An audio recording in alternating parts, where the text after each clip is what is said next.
gracias por continuar con nosotros. Avanzamos con más información. Asegura el presidente ruso Vladimir Putin que su ejército ya controla la ciudad ucraniana de Mariupol. No hay respiro para Mariupol. Tras casi 2 meses de invasión, el presidente Vladimir Putin anunciaba que su ejército ya controla toda la ciudad. Rusia ha presentado este vídeo como prueba, pero no es posible comprobar dónde se ha grabado. Estados Unidos mantiene, sin embargo, que la resistencia ucraniana sigue batiéndose en la acería de Azovstal.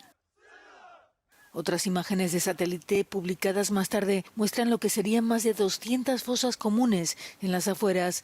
Las autoridades locales acusan al ejército ruso de haber enterrado hasta 9.000 civiles ucranianos en ellas. Desgraciadamente, Rusia ha rechazado la oferta de establecer una tregua de Pascua, lamentaba Volodymyr Zelensky. Esto demuestra muy bien cómo los dirigentes de este país se identifican con la fe cristiana, con una de sus más alegres e importantes fiestas. Pero nosotros tenemos esperanza, esperanza de paz, esperanza de que la vida conquistará la muerte. Este jueves, el presidente ucraniano pedía al FMI 7.000 millones de dólares al mes para la subsistencia de su economía, 2.000 millones más de lo que calculaban hasta ahora. Mientras Rusia aumenta su ofensiva en el Donbass, su gran objetivo al este del país. Kiev ha confirmado que decenas de localidades ya están bajo su control. En el norte, los bombardeos contra Kharkov mataron a al menos 2 personas este jueves, quemadas vivas en el interior de su coche.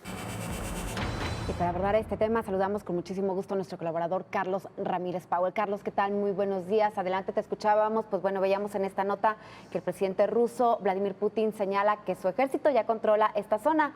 Sin embargo, en otras declaraciones hemos escuchado al presidente ucraniano tener esperanza de recuperar Mariupol. ¿Qué nos puedes decir al respecto?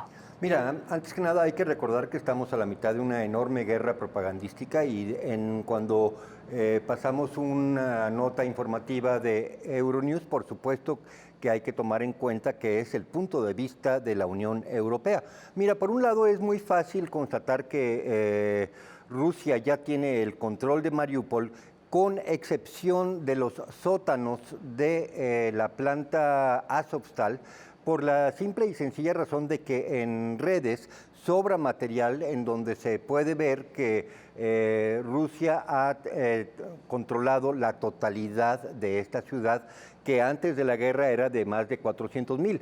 Actualmente se encuentran 2.000 soldados y 400 voluntarios o soldados de la OTAN dentro de los sótanos de Azovstal. Hay que recordar que debajo de esta planta acerera había un refugio antinuclear de la era soviética que tiene 6 niveles hacia abajo en donde se pueden instalar estas 2.000 personas, de las cuales el inventario último reconocido o confesado por ambas partes es de aproximadamente 1.500 combatientes ucranianos, aproximadamente 400 combatientes extranjeros, probablemente un general norteamericano y gente de alto rango del gobierno del ejército francés, más 200 civiles que fueron llevados ahí como escudos humanos. Rusia ha habilitado corredores humanitarios para que la gente salga de ese túnel, pero nadie ha salido. Hay que recordar que también en los medios, rara vez, incluso en los medios rusos, rara vez se ve el efecto de los bombardeos masivos que ha sufrido la planta de Azovstal. Estamos hablando de que sobre esta planta han caído bombas de 1.500 kilos de altos explosivos, más una granizada tremenda de granadas termobáricas lanzadas por cohete. En otras palabras, todo lo que había vivo en superficie en la planta de Azovstal actualmente no está vivo. Si estabas en los túneles, sobreviviste fácilmente, puesto que el refugio es antinuclear. Entonces, la instrucción de Vladimir Putin a Shoigu, el secretario de Defensa, fue: déjalos ahí, no tomes por asalto, puesto que conllevaría una pérdida de vidas de parte de los soldados rusos demasiado alta. Simplemente espera a que salgan a rendirse o se mueran de hambre o de inanición en el subterráneo. Sin embargo, sobra evidencia de que hay un control total sobre Mariupol. En esta guerra propagandística también hay que recordar que vamos a tener decenas, si no centenas de testimonios de refugiados que salieron de Mariupol, aproximadamente 142,000 en la etapa de las hostilidades, que se les dio recepción en Rostov o en Donetsk, dentro de la República Democrática de Donetsk, que han estado entregando los testimonios de cuál fue el tratamiento que recibieron los ciudadanos de esta ciudad de parte de los soldados del batallón Azov. Y básicamente el batallón Azov se comportó con los ciudadanos de esta ciudad como un ejército de ocupación sin el menor miramiento a estos soldados. Bueno, pasando al otro tema, Cecilia, es importante recordar que el batallón Azov se maneja bastante independiente del presidente Volodymyr Zelensky.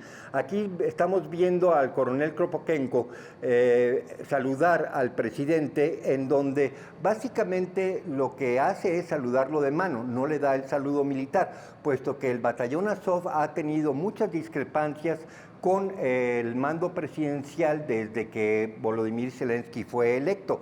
Volodymyr Zelensky en su momento quiso retirar a Azov del frente con Donetsk, y este batallón se negó a obedecer sus órdenes e incluso amenazó al presidente de muerte si insistía en ello.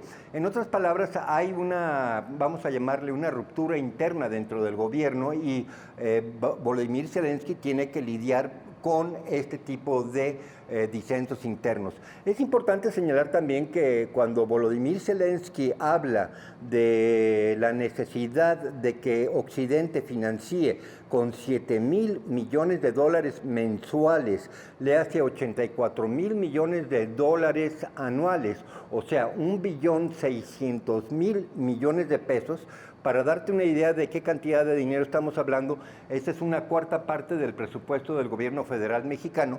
Bueno, estamos hablando de lo que se podría llamar una cartita a Santa Claus, que únicamente puedes confeccionarla cuando tienes en el imaginario de los ucranianos el hecho de que se sienten ellos como la punta de lanza de todo Occidente en contra de Rusia.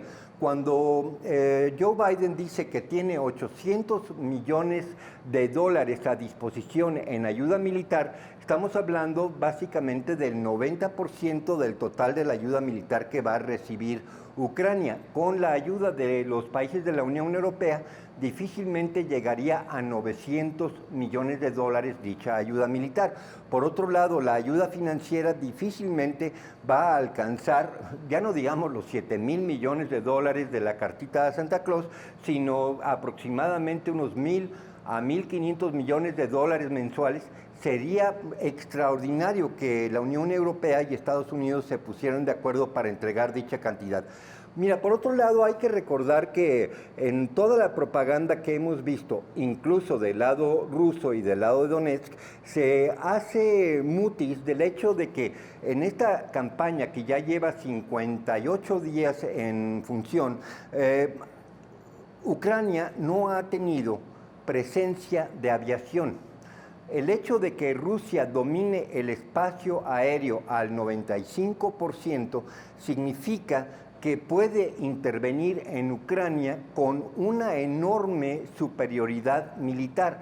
Se desestima una palabra importante en el repertorio del lenguaje militar, que es el de atrición, desgaste. El hecho de que Rusia pueda ser capaz de estar bombardeando posiciones defensivas ucranianas durante 58 días de manera ininterrumpida, ahí en un núcleo que se puede ver fácilmente en el noreste, en donde está la ciudad de Kramatorsk, ha habido un bombardeo no interrumpido de 50 días sobre las posiciones defensivas de Ucrania. Esto significa que hay un desgaste, una atrición tremenda sobre las posiciones atrincheradas de los ucranianos. Esto no se publica, pero básicamente en este desgaste lo que está haciendo Rusia es cumplir con el principal objetivo de la fase 1 de la operación militar, que es desmilitarizar a Ucrania. lenta, pero seguramente está sucediendo en este momento cuando sobre posiciones defensivas caen bombas de 250 kilogramos cotidianamente, aparte de la granizada de los katyushas. Entonces, básicamente lo que estamos viendo ahorita es una campaña en donde se intenta armar una línea narrativa de que Ucrania podría convertirse en la Afganistán de Rusia. Eso difícilmente va a suceder, puesto que las características de Ucrania son radicalmente distintas a las que tuvieron los norteamericanos en Afganistán. Seguimos en la ruta de que va a haber un desfile militar en donde Vladimir va a poder declarar por lo menos parcialmente cumplidos los objetivos de la primera fase, recordando que viene una segunda fase de la ofensiva. Referente a esta segunda fase que ha pues dado a conocer el presidente ruso, en donde dice que ahora van a liberar la zona de Donetsk y Lugansk, esto ya está tomada por los rusos, de acuerdo a lo último que habíamos platicado, Carlos, pero ¿en qué consiste el liberar? ¿Cuál es realmente este concepto de liberar? Pues básicamente las repúblicas independientes separatistas de Lugansk y Donetsk, que han sido reconocidas por Rusia, recobran la soberanía total sobre el territorio que estaba ocupado en más del 50% por parte de Ucrania. Por otro lado, en la fase 2 no hay que desestimar que Rusia, si volvemos al mapa, Rusia está en este momento haciendo una ofensiva en contra de Nikolaev, que es una ciudad que se encuentra al noroeste de Odessa, y básicamente lo que Rusia tiene como objetivo en la segunda fase, no necesariamente se va a cumplir, es la de cerrar el acceso de Ucrania a todo el Mar Negro. Eso está todavía en puntos suspensivos, pero es parte del objetivo confesado. Muchísimas gracias, Carlos, como siempre, y también muchísimas gracias a usted por el favor de su atención. Soy Cecilia Saldaña, que pase excelente fin de semana. Nos vemos el lunes con más información. Hasta la próxima.